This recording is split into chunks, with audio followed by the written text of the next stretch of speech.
So the Nintendo Switch 2 is out, and people have been posting their impressions. I'm gonna let you into a little background behind that VG life. And behind the scenes, I was tossing up the idea of whether to get a Switch 2 or not.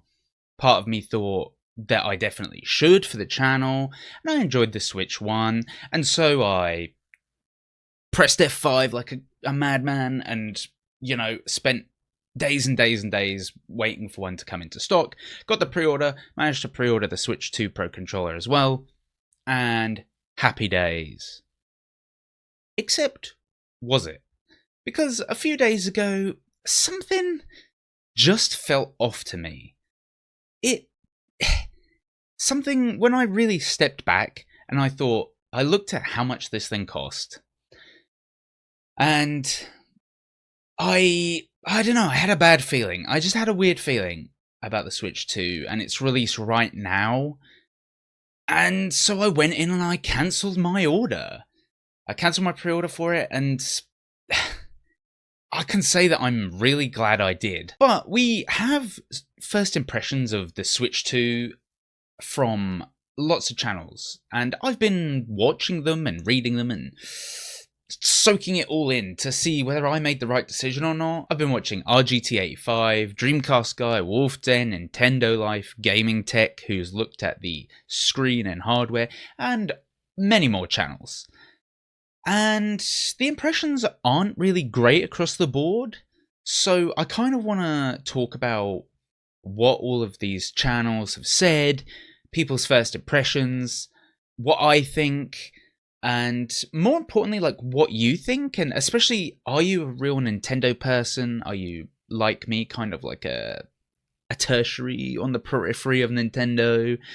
And whether you got a Switch 2 and whether you regret your purchase or whether you are really enjoying it. Like, I want to know that at the end of this video. So first up, let's talk about the games on the Switch 2. Or really, we should be saying the lack of games, except Mario Kart World, which unfortunately seems to be quite disappointing. I've seen opinions that mainly agree that the open world seems to be kind of lifeless and that there's not a lot to do on the open world map. So it kind of calls into question why they decided to go down that route and make it open world for parts of it. I've also seen criticisms that the race maps are just too big and they kind of feel like hazards don't matter as much because a lot of the maps seem to be quite large highways, or in between the maps where you kind of have to go from map to map seem to be quite like this. And from the footage, it does look like that. It really looks like you just have to wonder what it really brings to the table over the kind of carefully crafted maps of Mario Kart 8. And the sort of like the larger maps also seem to contribute to the fact that, there's supposed to be hazards when you play Mario Kart, and, you're supposed to all be vying for that kind of, top spot in a narrow space. And if there's a lot of space to kind of dodge hazards, then what's the point? And that kind of just goes hand in hand with it. So if Mario Kart World, it's not a bad game, I'm guessing, it looks okay if you're really into Mario Kart, but it doesn't strike me as something that can only be done on the Switch 2. It kind of feels like Nintendo might have been holding this back on purpose, just for as a launch game. I mean, the graphics, sure, they're better than probably what you could do on the Switch, but games mechanics-wise, there's no reason they couldn't have done this on the Switch 1, but just with some worse graphics. I mean, Mario Kart 8 Deluxe was a Wii U game that then got ported to the Switch, that then Nintendo cashed in on with loads of DLC, and it was the same game for like over 10 years. Okay, so, alright, fine, let's move on from Mario Kart World. Donkey Kong is coming out soon, but it's kind of quiet other than that for confirmed games. I mean, Metroid Prime 2025 apparently, but that could easily just be moved. And is Donkey Kong actually going to be good? We're all assuming it will be, but we've only seen very few snippets of, what the press have played of Donkey Kong smashing through some mines and tunnels. So, and there's something else that really bothers me with the Switch 2, and this is kind of one of the core problems, and one reason that I kind of cancelled my pre-order, and that's that they're really pushing Cyberpunk and third-party support, but like, let's look at Cyberpunk. It's a 5-year-old game at this point, and it's one that a lot of people were just really disappointed with as well. I mean, it's not me. I've played Cyberpunk, and I quite enjoyed the story, and I liked it, and I played it long after it got patches. But they're pushing this game, and CD Projekt Red have said this is like, the best version of Cyberpunk, which I don't think it is. Come on, let's be real.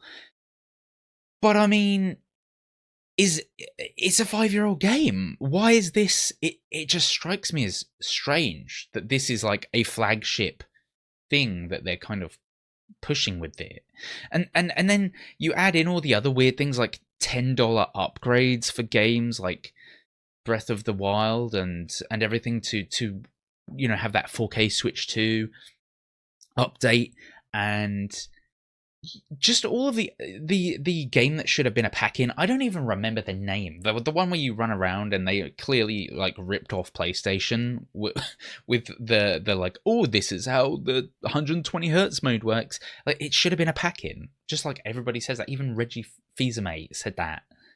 So it's just it's just disappointing, especially in software terms. When your kind of flagship non-Nintendo game is Cyberpunk, and it's 5 years old, and it's like, okay, we've either all played it or we don't care, or maybe some people buy it and care because it's on the Switch too. I just think if that's your main selling point, you're doing something wrong. I also let's just also for a second recognize that it's very, very strange and weird that Nintendo launched this in June rather than at holiday time when people are buying presents and a bit more willing to spend the cash, especially considering how much cash this thing is. All right, let's move on from games and just talk about the general software and menus of the Switch 2. And it seems like the UI hasn't changed much. It seems to be a bit janky. And from what people have said, it needs to update a lot and pretty much always be online. I mean, not technically, but Dreamcast Guy talked about how every Switch 1 game needed an update before launch, even if there wasn't anything new added to the game. So you can't even play your back catalog without having quick patches and connecting to the internet for that. So, as a something that's mainly gonna live in a lot of people's pockets, or well, you can't get it in a pocket, but you know what I'm saying. It's just weird that it seems to connect to the internet a lot more than the Switch 1, and that's just strange. On top of that, it doesn't really appear that there's a huge improvement, even in the games that have got supposed 4K patches. A lot of people are talking about Pokemon Scarlet and Violet and the kind of update that makes it run really well and look a lot better, but I mean, the problem with that is that it doesn't fix the core issues with the game, like the fact that the world just feels really empty. Especially when you compare it to, when you compare this to other console manufacturers like Sony's PlayStation and the Xbox, when those, say, PS5 updates happen, they're free. And some of the Nintendo ones are free. But again, it's like, the power leap from PS4 to 5 is quite obvious. So when you do the patch, you're like, wow. And the Switch 2 is noticeable, but it's just mainly like less jaggies. Okay, so let's talk about the hardware, because this is kind of like quite a significant part of the Switch 2 and ultimately why I cancelled my pre-order, and everyone seems to be kind of disappointed, and let me explain. So in some ways, it feels like the Switch 2 is a backward step. You know, watching the Wulff Den video, where he points out that the new Joy-Con grip that comes with the console, you know, like with the Switch One, you slid the Joy-Con in to have an actual controller because, you know, it doesn't come with a controller. You slid the Joy-Cons onto that little grip. Well, the Switch 2 one is a lot more uncomfortable because it's slightly different in the sense that the Switch 1 grip, if anyone remembers, the Joy-Cons slid in and they clicked in. So you could have and the grip kind of looked like the dog, didn't it? Right. So with the Switch 2, because the Joy-Cons actually are magnetic, they don't slide in. They pull out horizontally. And because of that, the Switch 2's Joy-Con grip has to have a flat edge underneath the Joy-Con. So rather than curling around quite nicely and being able to hold, they dig into your hand because they're a flat edge, because obviously you have to pull them sideways, the Joy-Con, to come off the grip. And that's just bonkers. That is bizarre to me that 8 years on, Nintendo haven't learned anything. They haven't changed anything. In fact, they made that part of the thing worse. And if you're being really cynical, you could be like, oh, it's to push the $100 Switch Pro 2 Pro controller, which is, again, barely an upgrade. So it seems to be slightly better feeling, which I should hope so after all this time and at $100.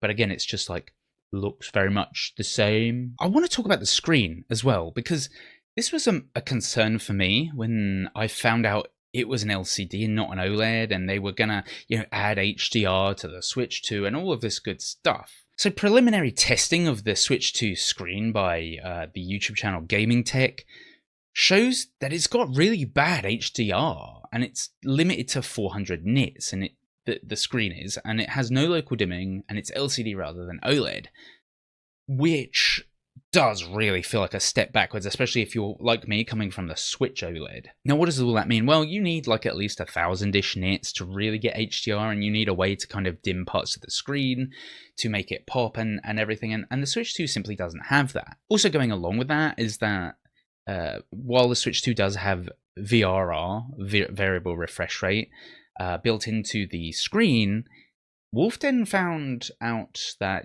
it connected in the docked mode, connected to a monitor or a TV, there is no VRR. So there's no VRR pass through, which, helps stop that screen tearing, like when you see the funny, perspectives go across the screen, for people who don't know.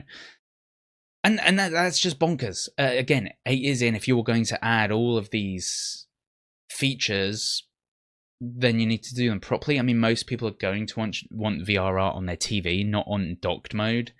And, like Wulff Den's testing showed, there's no way to get the 1080p 120 FPS mode in docked mode. It works in handheld mode because the screen's 1080p, but you can't change it for the TV. So the Switch 2, sure, it's all a bit more refined, and sure, the Switch 2 is larger than the original and feels a bit better, but it's all very meh. And I think that Dreamcast Guy hit the nail on the head when he said in his video that the Switch 2 feels like how the new Nintendo 3DS felt to the Nintendo 3DS, in that it's a small and kind of weird upgrade that doesn't really do a lot right now. I mean, yes, the Switch 2 is more powerful, but it just doesn't have that X factor that makes you want to run out and buy it. And sure, there eventually will be good games, probably, on the Switch 2, but the whole package just feels a little boring after an 8-year agonizing wait. I mean, look at the original Nintendo Switch's launch. It had tons of hype, and it dropped with Breath of the Wild, and, had a whole roadmap to get people excited, and a lot of indie support. This time around, it feels like Nintendo have lost that pizzazz and fun factor. I mean, you're telling me in 8 years they couldn't just make a better Switch 2 Joy-Con grip or a different looking dock? It's just all the same thing, basically. Now look, before you get mad. If you got your Switch 2, and you primarily play on Nintendo systems, and you're enjoying it, then I'm really happy for you. And I'm not trying to take away your fun and enjoyment.